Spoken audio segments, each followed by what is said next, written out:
तो हमने अपने पिछले लेक्चर में गैल्वेनिक सेल को पढ़ा, गैल्वेनिक सेल को पढ़ा, उसके कार्य को पढ़ा और उसमें होने वाली रासायनिक अभिक्रियाओं को पढ़ा तथा इस बात को भी सीखा कि किसी गैल्वेनिक सेल को अगर मुझे केवल रिप्रेजेंट करके दिखा देना हो, पूरी की पूरी इंफॉर्मेशन एक थोड़े से फॉर्म में दे देना हो, तो हम गैल्वेनिक सेल को कैसे रिप्रेजेंट करते हैं।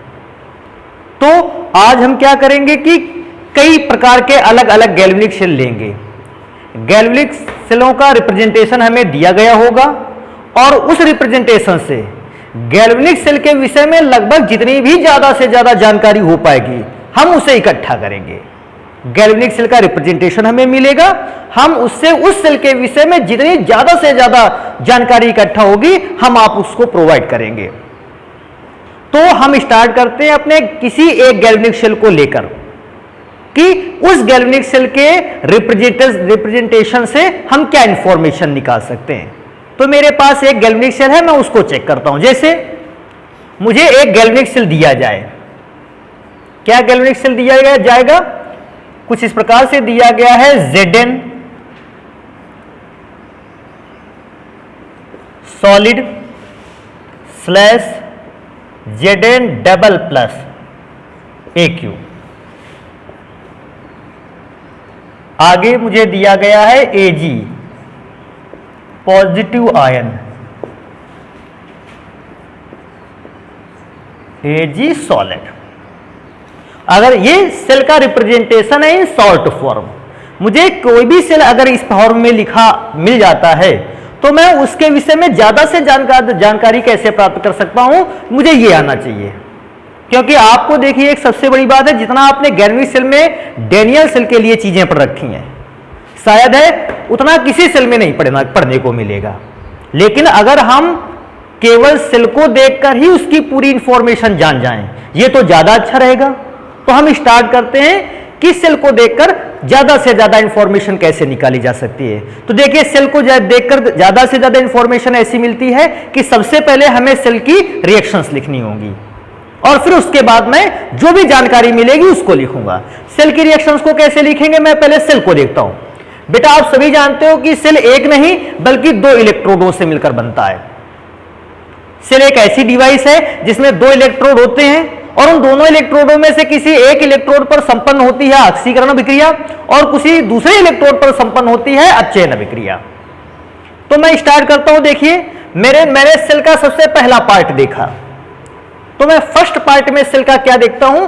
अगर मैं फर्स्ट पार्ट की इंफॉर्मेशन निकालना चाहूं तो फर्स्ट पार्ट में मुझे दिखाई पड़ता है कि पहला जो इलेक्ट्रोड है वो जिंक का है और मैं सेकंड पार्ट के लिए अगर इंफॉर्मेशन निकालूं तो सेकंड पार्ट में मेरा जो इलेक्ट्रोड है वो सिल्वर का है। सबसे पहले जिंक का इलेक्ट्रोड किस प्रकार से रिएक्शन करता है, तो अगर मैं फर्स्ट पार्ट की चेक करता हूं या मैं ऐसा लिख देता हूं कि फर्स्ट हाफ सेल,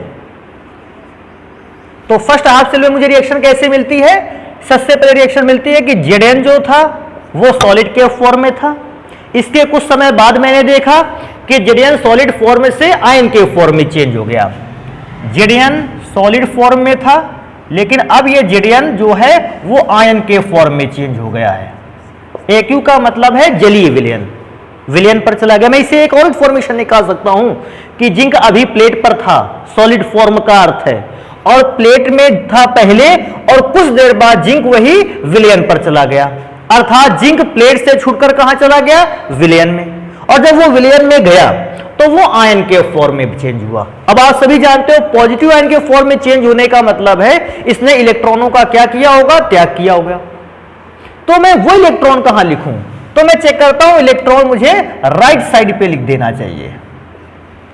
अब ये भी बात है कि हम कब राइट साइड पे इलेक्ट्रॉन्स को लिखें और कब हम लेफ्ट साइड पे इलेक्ट्रॉन्स को लिखें प्लस करते हुए। बड़ा आसान सी चीज है। अगर आपको जिंक का एटॉमिक नंबर आता है, आसानी से पहचान सकते हो, जिंक का एटॉमिक नंबर होता है 30। अगर जिंक का एटॉमिक नंबर 30 होता है तो मैं जानता हूं कि जिंक के एक परमाणु में इलेक्ट्रॉनों की संख्या कितनी होगी, 30। लेकिन जैसे मैं जिंक के आयन को देखता हूं, डबल प्लस का मतलब इसने इलेक्ट्रॉन कितने त्याग दिए हैं, 2। अगर 2 इलेक्ट्रॉन त्याग दिए हैं तो अब जिंक आयन पर कितने इलेक्ट्रॉन बचे होंगे? आंसर है 28। आप बैलेंस कैसे करोगे? इधर कितने इलेक्ट्रॉन है? 30, उधर कितने इलेक्ट्रॉन है? 28। मैं इसको बैलेंस करने के लिए 2 काम कर सकता हूं, या तो मैं 28 में 2 इलेक्ट्रॉन्स को ऐड कर देता हूं तो मेरा काम बन जाएगा, तो मैंने 2 इलेक्ट्रॉन्स को ऐड कर रखा है। और या मैं 28 में अगर 2 इलेक्ट्रॉन नहीं ऐड कर सकता तो मैं 30 में वो 2 इलेक्ट्रॉन को क्या कर देता हूं? माइनस। तो दोनों काम किए जा सकते हैं। अगर 32 में 2 इलेक्ट्रॉन माइनस करोगे, इधर भी 28 उधर भी 28, इलेक्ट्रॉन्स की संख्या कैसी हो गई? बैलेंस हो गई। तो रिएक्शन में चार्ज को बैलेंस करने का सामान्य सा तरीका है, आपको एटॉमिक नंबर आना चाहिए। अगर किसी भी व्यक्ति को एटॉमिक नंबर नहीं आता है तो भी, जैसे मुझे जिंक का एटॉमिक नंबर नहीं पता है फिर भी मैं इसको बैलेंस करना चाहता हूं, आप जिंक का कुछ भी मान लो, कुछ भी मान लो, मैं मान लेता हूं जिंक में 10 इलेक्ट्रॉन है, मुझे नहीं पता था जिंक का एटॉमिक नंबर 30 होता है, मैंने 10 इलेक्ट्रॉन्स मान लिया कि जिंक में होते हैं। आज जिंक में तो 10 इलेक्ट्रॉन है, जिंक डबल प्लस का मतलब इसने कितने इलेक्ट्रॉन त्यागे हैं? 2 इलेक्ट्रॉन त्यागे हैं। तो पहले थे 10, 2 इलेक्ट्रॉन त्याग दिए, अब कितने इलेक्ट्रॉन बचे होंगे? 8। अभी भी बैलेंस किया जा सकता है, 2 काम कर सकते हैं, या तो 8 में 2 इलेक्ट्रॉन जोड़ दें तो उधर भी 10 इलेक्ट्रॉन इधर भी 10 इलेक्ट्रॉन कंफर्म, या तो 10 में से 2 इलेक्ट्रॉन माइनस कर दें तो 10 में 2 जाएगा, कितना आएगा? 8। तो 2 काम कर सकते हैं। देखो मैं दोबारा से रिपीट कर दूं, अगर उधर की ओर इलेक्ट्रॉन को रखते हैं तो जोड़ते हुए, क्योंकि उधर इलेक्ट्रॉनों की क्या है? कमी। अगर आप इलेक्ट्रॉन को लेफ्ट साइड पे लिखना चाहते हो तो इलेक्ट्रॉनों की संख्या क्या कर देनी है? माइनस। एक दूसरे शब्द में मैं अगर बात करूं तो मुझे लेफ्ट हैंड साइड और राइट हैंड साइड में नंबर ऑफ इलेक्ट्रॉन कैसे रखने हैं? सेम रखने हैं। तो मेरे लिए ये सेल के फर्स्ट हाफ की रिएक्शन हो गई, सेल के पहले आधे भाग की रिएक्शन हो गई। अब मैं क्या करूंगा? सेल के दूसरे आधे भाग की रिएक्शन लिखूंगा। तो मैं क्या लिखूंगा? सेकेंड हाफ सेल, कि सेकेंड जो हाफ सेल है वो किस प्रकार से इंफॉर्मेशन प्रोवाइड करता है या रिएक्शन प्रोवाइड कर पाता है। तो मैं सेकेंड हाफ सेल को अगर चेक करूं तो मैं क्या देखता हूं? सेकेंड हाफ सेल में पहले first half cell complete, second half cell में चले तो पहले सिल्वर आयन के फॉर्म में है, पहले सिल्वर जो है वो आयनिक फॉर्म में है विद एक्वस सॉल्यूशन, लेकिन कुछ ही देर बाद ये सिल्वर का जो आयन है वो चेंज हो गया सिल्वर के सॉलिड सब्सटेंस में, सिल्वर के सॉलिड सब्सटेंस में चेंज हो गया। मैं अगर इसकी इंफॉर्मेशन निकालता हूं मुझे क्या पता चलता है कि जो आयन पर है कंपाउंड वो अगर ठोस अवस्था में चेंज हो रहा है, मैं इसका अर्थ समझ गया कि विलयन में उपस्थित सिल्वर का जो आयन है वो धीरे धीरे काय में चिपक रहा है? प्लेट पर चिपक रहा है, धीरे धीरे प्लेट पर चिपकता चला जा रहा है, विलयन का आयन प्लेट पर जा रहा है। मैं अगर इसमें रिएक्शन में अगर मैं देखूंगा कि इलेक्ट्रॉन को बैलेंस करना है, बड़ा ही आसान सी चीज, इलेक्ट्रॉन को बैलेंस कैसे कर लेते हैं? अगर सिल्वर का एटॉमिक नंबर आता है ठीक है, अगर सिल्वर का एटॉमिक नंबर नहीं आता है तो भी ठीक है, आसानी से बैलेंस कर सकते हैं। देखो मान लेते कि सिल्वर का एटॉमिक नंबर कितना है? 10। अगर मान लिया, हालांकि 47 होता है, लेकिन अगर नहीं मालूम है तो मैंने 10 मान लिया, तो वहां तो 10 इलेक्ट्रॉन हो गया। Ag प्लस का मतलब इसने कितना इलेक्ट्रॉन लूज कर रखा है? त्याग रखा है 1। 10 इलेक्ट्रॉन थे, उसने 1 इलेक्ट्रॉन त्याग रखा है, इधर कितना इलेक्ट्रॉन है? Number of electron is 9। अब अगर मुझे इसे बैलेंस करना होगा, अब आप सोचो इलेक्ट्रॉन जोड़ना किधर होगा? उधर 10 इधर 9 इलेक्ट्रॉन, इलेक्ट्रॉन किधर जोड़ें ताकि बैलेंस हो जाए? तो मैं लेफ्ट हैंड साइड में अगर इलेक्ट्रॉन को जोड़ता हूं, कितने इलेक्ट्रॉन को? केवल 1 electron, 9 electron plus 1 electron is equal to 10 electron. अगर 1 इलेक्ट्रॉन को भी जोड़ देता हूं, दोनों ओर 10 इलेक्ट्रॉन हो जाते हैं। या अगर मुझे घटाना होगा, अगर मुझे इलेक्ट्रॉन माइनस करना है, किधर मैं माइनस करूंगा? उस साइड पे माइनस करूंगा, -1 इलेक्ट्रॉन। कैसे? 9 इलेक्ट्रॉन इधर अवेलेबल है, 10 में से 1 इलेक्ट्रॉन चला गया, 9 इलेक्ट्रॉन बचे। तो इलेक्ट्रॉन किधर भी लगाकर बैलेंस किया जा सकता है, बशर्ते ध्यान रखने वाली बात है इलेक्ट्रॉन प्लस साइन के साथ यूज में आएगा कि माइनस साइन के, ये डिपेंड करेगा रिएक्शन पर, नंबर ऑफ इलेक्ट्रॉनों की संख्या पर। अब मैं इसको मिटा देता हूं, आपने दोनों रिएक्शन लिख ली। अभी मुझे पहचानना क्या है? ऑक्सीडेशन और रिडक्शन किसका होता है। तो क्योंकि जिंक में मैंने देखे कि इलेक्ट्रॉन त्यागे गए, जिंक का क्या हुआ, ऑक्सीकरण। तो मैं यहां लिख भी देता हूं, पूरा नहीं लिखते, ऑक्सीडेशन। अगर मैं देखूं सिल्वर ने इलेक्ट्रॉन को अपने पास जोड़ लिया, सिल्वर ने जब इलेक्ट्रॉन को अपने पास जोड़ा, सिल्वर की मेटल तैयार हुई। क्योंकि इलेक्ट्रॉन जुड़ा है, हम इस रिएक्शन को क्या कहेंगे, रिडक्शन या अपचयन कहते हैं इसको। अब एक और चीज कि अगर मुझसे पूछता है आपने तो फर्स्ट हाफ सेल अर्थात ऑक्सीडेशन वाली रिएक्शन लिख ली, आपने सेकेंड हाफ सेल अर्थात रिडक्शन वाली रिएक्शन कर लिख ली, मुझे पूरे सेल की रिएक्शन चाहिए, तो मैं पूरे सेल की रिएक्शन को कैसे लिखता हूं, अगर मैं दोनों हाफ सेल की रिएक्शंस को जोड़ देता हूं तो मुझे पूरे सेल की रिएक्शन आ जाएगी। देखो ऐसे भी है, क्योंकि आप इस बात को जानते हैं एक सेल को बनाने में 2 इलेक्ट्रोड लगते हैं, जिंक का और सिल्वर का। तो अगर मुझे पूरा सेल भी चाहिए तो मैं पूरे सेल को बनाने में अगर 2 इलेक्ट्रोडों की मदद ले लेता हूं, तो पूरे सेल की अभिक्रिया को लिखने के लिए मैं दोनों सेलों की, दोनों हाफ सेल या दोनों इलेक्ट्रोडों की रिएक्शंस को भी आपस में लिख लूंगा, और जैसे मैं दोनों हाफ सेल की रिएक्शंस को आपस में लिखूंगा वो टोटल सेल की रिएक्शन हो जाएगी। तो मैं अब पूरे सेल की रिएक्शन को निकालता हूं। पूरे सेल की रिएक्शन को हम सेल रिएक्शन कहते हैं।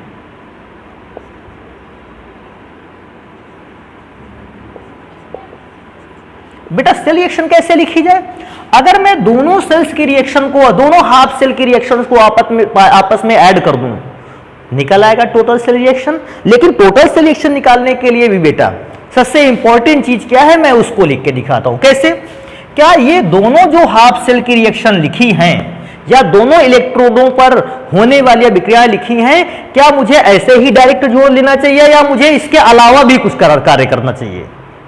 तो बेटा देखो मैंने वैसे भी बताया था कल गैल्वेनिक सेल में कि गैल्वेनिक सेल में सबसे इंपॉर्टेंट होती है इलेक्ट्रॉनों की बैलेंसिंग। कैसी बैलेंसिंग, कि किसी एक रॉड पे जितने इलेक्ट्रॉन की अधिकता हो, दूसरी रॉड पर इलेक्ट्रॉन की उतनी ही कमी हो। क्योंकि अगर इलेक्ट्रॉन की अधिकता ज्यादा बढ़ जाएगी और दूसरी रॉड पे इलेक्ट्रॉन की कमी कम होगी तो सेल रिएक्शन करने वाला नहीं, इलेक्ट्रॉन का ट्रैफिक बढ़ जाएगा। या अगर कोई दूसरी रॉड इलेक्ट्रॉन की ज्यादा डिमांड करती है और पहली रॉड इलेक्ट्रॉन कम प्रोवाइड करा पाती है तो भी सेल ढंग से अच्छा कार्य करने वाला नहीं। तो सेल को जनरेट करने में सबसे महत्वपूर्ण बात है कि दोनों हाफ सेलों में जो नंबर ऑफ इलेक्ट्रॉन है यह बैलेंस होना चाहिए। एक रॉड जितने इलेक्ट्रॉन प्रोवाइड कराए, दूसरी रॉड उतने ही इलेक्ट्रॉन को एक्सेप्ट करे। मेरी बात भी आपको समझ में आ रही होगी। अगर सोचिए जिंक जितने इलेक्ट्रॉन प्रोवाइड कर रहा है, दे रहा है, अगर सिल्वर उतने इलेक्ट्रॉन ना ग्रहण कर पाया तो सेल अच्छा बिहेवियर करने वाला नहीं है। अगर जिंक ज्यादा इलेक्ट्रॉन दे रहा है, देखो मैं इससे समझ सकता हूं जिंक ने कितने इलेक्ट्रॉन दे रहा है, 2 इलेक्ट्रॉन। जिंक लगातार 2 इलेक्ट्रॉन दे रहा है, लेकिन सिल्वर कितने इलेक्ट्रॉन गेन कर पा रहा है, 1 इलेक्ट्रॉन गेन कर पा रहा है। इसका मतलब मिल रहा है 2 इलेक्ट्रॉन गेन किया गया, 1 इलेक्ट्रॉन, यह बैलेंस नहीं है। जिंक तो अपना काम ज्यादा कर देगा, 2 इलेक्ट्रॉन प्रोवाइड करता रहेगा, लेकिन जब ये 1 इलेक्ट्रॉन को ले पाएगा, ऐसी सिचुएशन में ये बिगड़ जाएगा। इलेक्ट्रॉन प्रोड्यूस ज्यादा होंगे, खत्म कम होंगे, और जब प्रोड्यूस ज्यादा होंगे, खत्म कम होंगे, तो इलेक्ट्रॉनों का ट्रैफिक बढ़ जाएगा। कहां, सेल के अंदर, और सेल कार्य करना कम कर देगा या बंद कर देगा।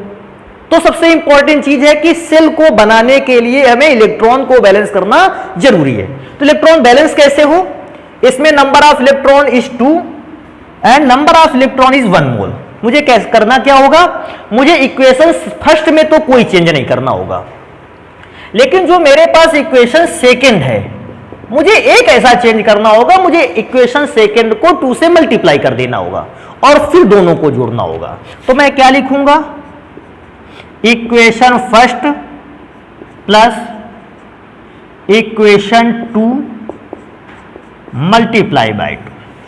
मैं इक्वेशन फर्स्ट और इक्वेशन सेकंड को जोड़ूंगा, लेकिन इक्वेशन सेकंड को जोड़ने से पहले मैं उसका 2 का क्या कर दूंगा, मल्टीपल कर दूंगा। अब मैं इसे डायरेक्ट जोड़ के दिखाता हूं।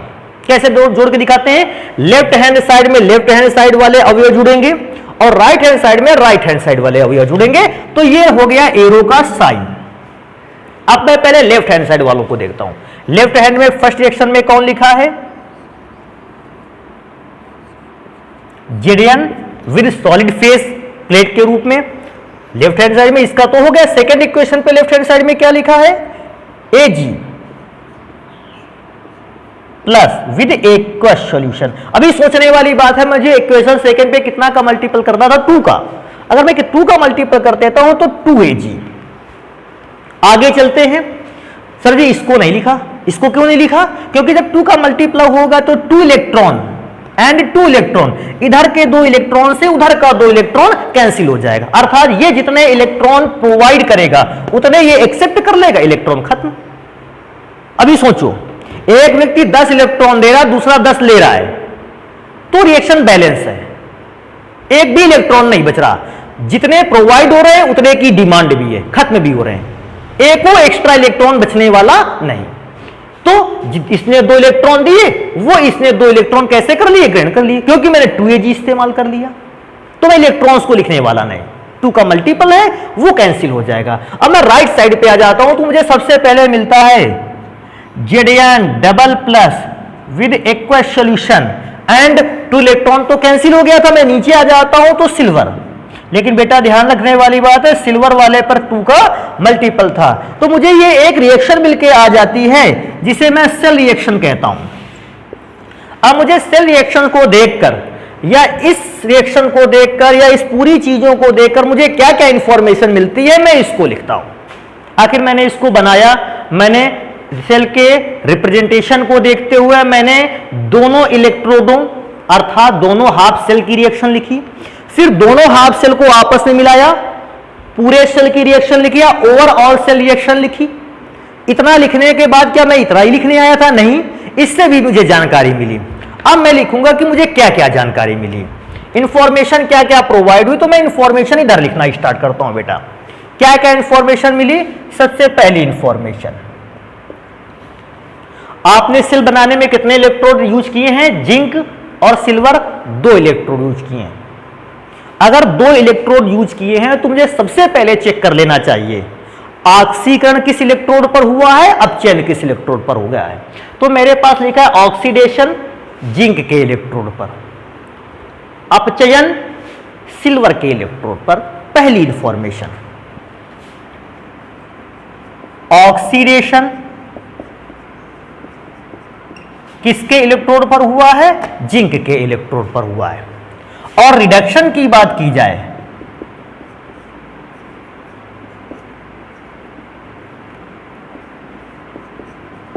वो सिल्वर के इलेक्ट्रोड पर हुआ है। ये मेरे लिए फर्स्ट इंफॉर्मेशन है, क्योंकि मुझे यही सारी चीजें निकालनी है कि सेल के विषय में ज्यादा से ज्यादा इंफॉर्मेशन क्या हो सकती है। मेरे लिए फर्स्ट इंफॉर्मेशन ओवरऑल अगर देखता हूं, सेकंड इंफॉर्मेशन आपने ही पिछले लेक्चर पे आपने देखा था कि जिस इलेक्ट्रोड पर ऑक्सीकरण अभिक्रिया होती थी उस इलेक्ट्रोड को हमेशा सेल बनाते समय लेफ्ट साइड पे रखा जाता था। तो मैं क्या लिखूंगा, सेकंड इंफॉर्मेशन मेरे लिए क्या है, जो जिंक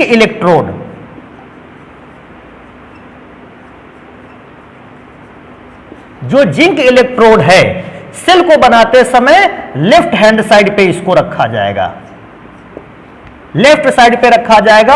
और इसमें जो सिल्वर इलेक्ट्रोड है, सिल्वर इलेक्ट्रोड वो बेटा कौन से साइड पे रखा जाएगा, राइट साइड पे रखा जाएगा। मुझे सेकेंड इंफॉर्मेशन ये है। और फिर आपको याद होगा एक मोस्ट इंपॉर्टेंट फॉर्मूला, लोन। अच्छा, लोन से फॉर्मूले से क्या याद हुआ कि जो इलेक्ट्रोड लेफ्ट हैंड साइड पे है जिंक, उसका ऑक्सीकरण, ऑक्सीकरण हो रहा है। ए का मतलब वो कार्य काहे का करेगा, एनोड का कार्य करेगा। तो मैं सेकेंड इंफॉर्मेशन है कि जो जिंक रॉड है ये कार्य काहे का करेगी, एनोड का।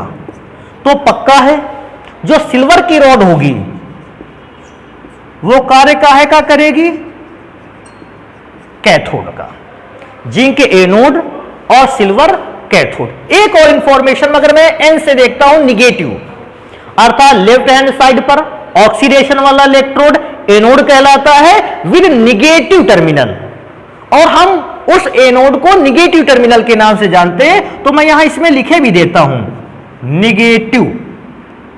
अगर जिंक निगेटिव टर्मिनल है तो फिर बेटा सिल्वर कैसा टर्मिनल होगा? Positive terminal. तो तीसरे नंबर की इंफॉर्मेशन किसी सेल के लिए देखते ही मैं इस बात को पहचान गया। मैं दोबारा से रिपीट कर दूं, most important formula for galvanic cell, आपको इससे काफी इंफॉर्मेशन मिलती चली जाती है। अब मैं एक और इंफॉर्मेशन और आगे लिखता हूं फोर्थ नंबर पे। फोर्थ नंबर पर मेरे पास सेल के विषय में इंफॉर्मेशन क्या है, आप इसको ध्यान से देखिए। हां, जिंक वाले पर जो रिएक्शन हो रही थी मैं बताऊं, ये कहां पर था? जिंक प्लेट पर। ये कहां पर था? विलयन पर। अर्थात जिंक प्लेट से छूटकर कहां जा रहा है? विलयन पर जा रहा है। अभी सोचो, ये जिंक की प्लेट है और इसको एक विलयन पर भर दिया गया है।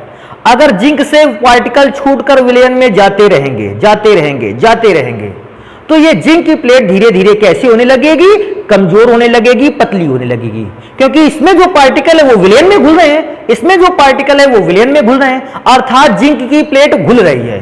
और जब भी कोई प्लेट या कोई भी सब्सटेंस घुलता है, उसकी मात्रा हमेशा कैसी होती चली जाती है? कम। तो मैं एक और इंफॉर्मेशन लिख सकता हूं, क्योंकि जिंक ठोस अवस्था से घोल में चला गया, अर्थात प्लेट से निकलकर घुल गया। प्लेट से निकलकर घुलने के कारण जिंक का जो इलेक्ट्रोड है वो लगातार कैसा होता रहेगा? कम होता रहेगा। मैं इस चीज को लिखता हूं, जिंक का जो इलेक्ट्रोड होगा, जिंक का जो इलेक्ट्रोड होगा वह इलेक्ट्रोड विलयन पर घुलेगा, विलयन में घुलेगा।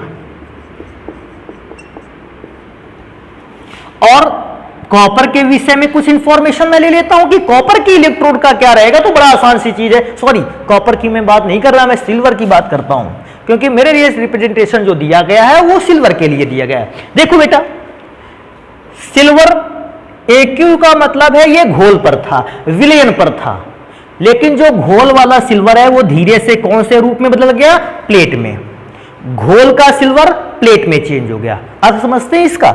इसका अर्थ है जो सिल्वर के पार्टिकल घोल में थे वो जाकर सिल्वर की कहां पर चिपक गए? प्लेट में। अभी सोचो, घोल वाला अगर पार्टिकल प्लेट में चिपका, घोल वाला पार्टिकल प्लेट में चिपका, प्लेट में चिपका जाकर, तो घोल में तो सिल्वर की कमी होगी, लेकिन प्लेट में सिल्वर की क्या हो जाएगी? अधिकता होगी। अर्थात सिल्वर की प्लेट में पार्टिकल चिपक चिपक कर सिल्वर की प्लेट को कैसा कर देंगे? मोटा। या कह सकते हैं कि सिल्वर की प्लेट पर सिल्वर क्या होगा? जमा होगा। तो मैं इस चीज को लिखता हूं, एजी,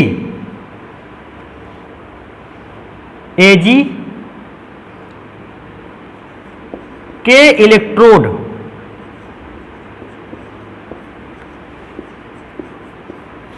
में सिल्वर के कण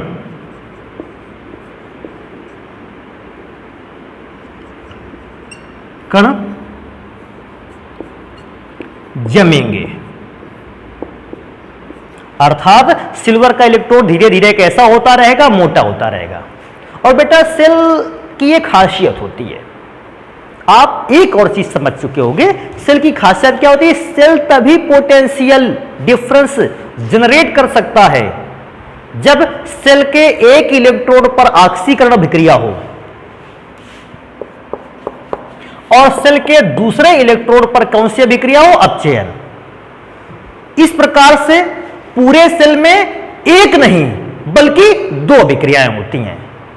पहली अभिक्रिया पहले इलेक्ट्रोड पर, दूसरी अभिक्रिया दूसरे इलेक्ट्रोड पर, और सेल कब बना? दोनों को मिलाकर सेल बना।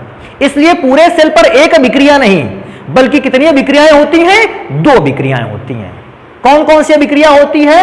Reduction plus oxidation. अगर मैं रिडक्शन प्लस ऑक्सीडेशन को अलग अलग ना बोलकर एक ही में लिखना चाहूं, क्योंकि सेल में तो दोनों अभिक्रियाएं हो रही, अब मुझे रिडक्शन अलग बताना है, ऑक्सीडेशन अलग बताना है, ये अलग चीज हो गई। अगर मैं दोनों को एक ही साथ बताना चाहूं कि रिडक्शन भी हो रहा है, ऑक्सीडेशन भी हो रहा है, तो बेटा रिडक्शन प्लस ऑक्सीडेशन, जब रिडक्शन और ऑक्सीडेशन एक ही रिएक्शन में होने लगे, एक ही पात्र में होने लगे, हम ऐसी अभिक्रिया को कहते हैं रेडॉक्स अभिक्रिया। कौन सी अभिक्रिया कहते हैं? रेडॉक्स। देखो मैं लिखे देता हूं,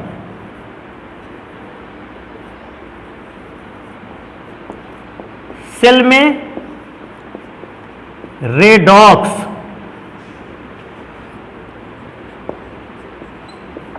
अभिक्रिया संपन्न होती है। कोई भी सेल तभी भी भाव दे पाता है जब रेडॉक्स अभिक्रिया संपन्न, रेडॉक्स का मतलब रिडक्शन प्लस ऑक्सीडेशन, दो अभिक्रियाएं होती हैं, तभी सेल अपना वोल्टेज जनरेट करता है। अच्छा, रेडॉक्स क्यों नाम दिया गया इसका रेडॉक्स इसलिए नाम दिया गया, रिडक्शन प्लस ऑक्सीडेशन। अगर मुझे दोनों का लेना है एक साथ तो मैं रिडक्शन का रेड लिख लेता हूं, ऑक्सीडेशन का ऑक्स ले लेता हूं, टोटल रिएक्शन को क्या बना दिया, रेडॉक्स रिएक्शन। या आप ऐसा कह सकते हो कि किसी सेल में कौन सी अभिक्रिया होती है, तो आप बताओ, दो प्रकार से बता सकते हो। पहला बता सकते हो सर जी एक इलेक्ट्रोड पर रिडक्शन और एक इलेक्ट्रोड पर ऑक्सीडेशन होता है, या मैं तो कहता हूं ओवरऑल सेल के लिए जब भी पूरा पूछा जाए डायरेक्ट उसको बताओ रेडॉक्स रिएक्शन। जब तक किसी सेल में रेडॉक्स रिएक्शन नहीं होती, सेल पोटेंशियल डिफरेंस जनरेट ही नहीं कर सकता, किसी काम का नहीं। जब तक रिएक्शन होती रहेगी, कौन सी रिएक्शन, रेडॉक्स रिएक्शन, तब तक सेल वोल्टेज जनरेट करेगा, और जैसे ही रेडॉक्स रिएक्शन होना बंद हो गई, सेल किसी भी प्रकार का वोल्टेज जनरेट करने वाला नहीं है। तो एक सेल को देखते हुए मुझे ज्यादा से ज्यादा इंफॉर्मेशन मिल सकती थी, मैंने वो इंफॉर्मेशन आपको दी। हां, एक इंफॉर्मेशन और मैं दे सकता हूं, लेकिन वो इंफॉर्मेशन हर एक सेल के लिए अलग सिचुएशन पैदा करता है। कैसा सिचुएशन पैदा करता है, देखो इसको।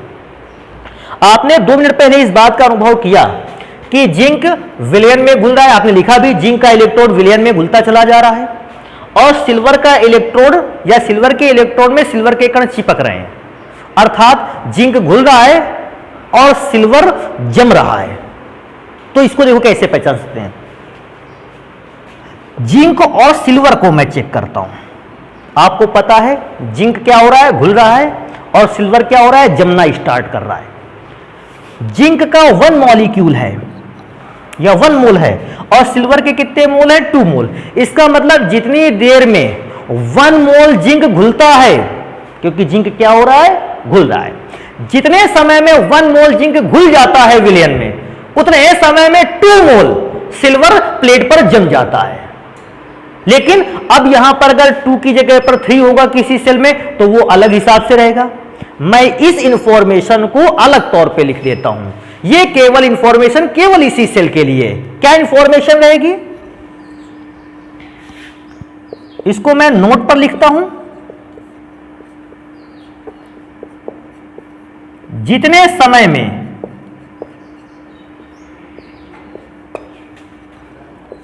1 मोल जिंक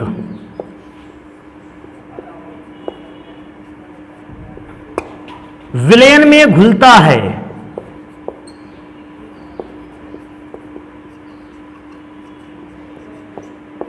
जितने समय में 1 मोल जिंक विलयन में घुलता है,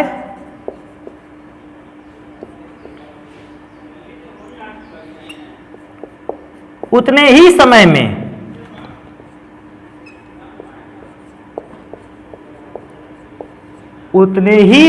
में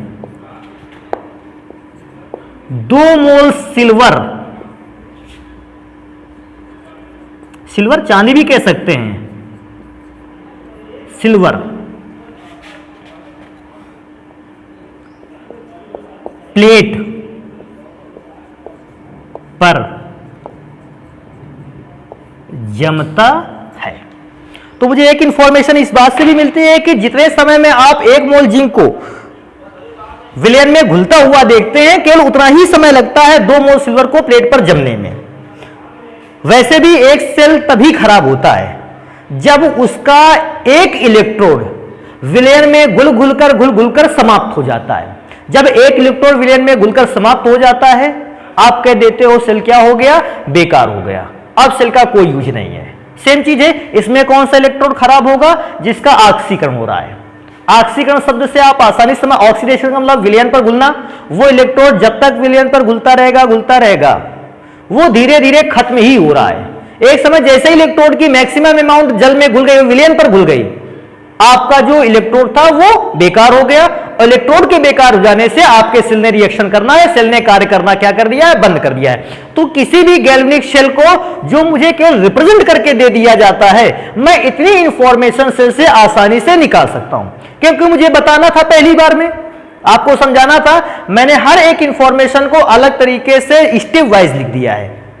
लेकिन अब मुझे जब कभी भी दूसरा सेल मिलेगा, मैं उसे जल्दी से पहचान लूंगा कि सेल में इंफॉर्मेशन क्या क्या है। अब जैसे सेल की इंफॉर्मेशन मैं इसकी निकाल चुका, अगर मुझे दूसरा सेल दे देता और उसकी इंफॉर्मेशन निकालने के लिए कहता, तो मैं उस दूसरे सेल की इंफॉर्मेशन कैसे निकालता, इस बात को चेक करते हैं। और सेल में इंफॉर्मेशन में से एक चीज और सोच सकते हैं, हालांकि मैंने पिछले लेक्चर पे बता रखा था कि सेल का विभव कैसे निकलेगा, तो आपने वैसे लिख रखा था, मैं 6 नंबर यहां पर ऐड कर देता हूं, लेकिन मैंने उसको बता रखा है कैसे कि अगर सेल का विभव मुझे चाहिए, तो सेल के विभव को निकालने के लिए आप सेल के कैथोड का विभव और सेल के एनोड का विभव आपस में क्या कर देंगे, माइनस कर देंगे। सेल के कैथोड को विभव को लेकर सेल के एनोड के विभव को लेकर आपस में माइनस करेंगे, पूरे सेल का विभव आ जाएगा। और उसमें से भी मैंने बताया था, अगर कैथोड के विभव में एनोड का विभव घटाने पर पॉजिटिव आंसर आ जाए, धनात्मक उत्तर आ जाए, इसका मतलब सेल में होने वाली अभिक्रियाएं सही है, संभव है। यदि यही आंसर निगेटिव आ जाए तो दो चीजें हो सकती हैं। जो सेल में अभिक्रिया दी गई है ये कभी संपन्न नहीं हो सकती। अगर निगेटिव आ जाए तो सेल में दी गई अभिक्रियाएं संपन्न नहीं हो सकती। और हमने जिसको एनोड माना है, दरअसल वो वास्तविकता में कैथोड है, और जिसको हमने कैथोड माना है, दरअसल वो वास्तविकता में क्या है, एनोड है। ऐसी दो सिचुएशन उत्पन्न हो सकती है। अब मैं एक दूसरे सेल पर चलता हूं और उसको चेक करता हूं कि इस सेल से मुझे क्या इंफॉर्मेशन मिल सकती है। इसको हम हटा देते हैं।